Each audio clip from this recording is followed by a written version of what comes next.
This week, California Governor Gavin Newsom released his new plan to get California back on the right track following the pandemic. It's called the California Comeback Plan. 13 on Your Side's Cody Lee joins us with more on the new budget and speaks with one assembly member representing the Imperial Valley.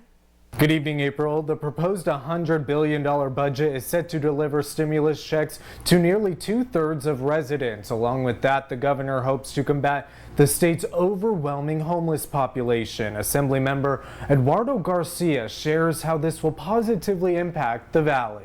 It's the biggest economic recovery plan in California history, and it's heading to the state assembly for a vote. Among the challenges to address, helping Californians bounce back with stimulus checks and other financial assistance. Everyone who is contributing to California's economy, is living in California, and qualifies under certain criteria, and that's 80%.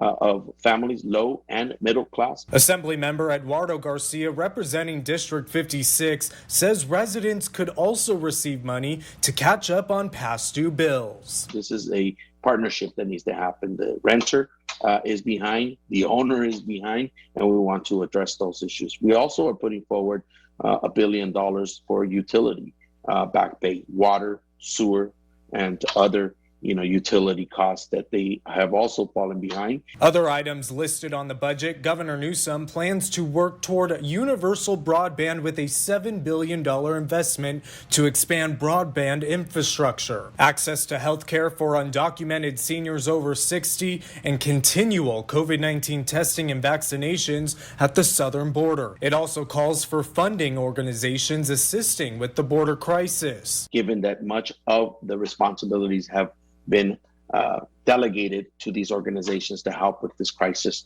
that's taking place with this large influx of asylum seekers. As far as the homeless population, this has been a problem during the pandemic and even prior, and it's a big issue that the assembly member is advocating for. $12 billion being proposed for a variety of programs that will benefit regions like Imperial County that we represent. Small businesses also included in the California Comeback Plan. We want to make sure that they get back on their feet, get caught up with their, rental, utility, payments, and then at the same time continue to keep people employed.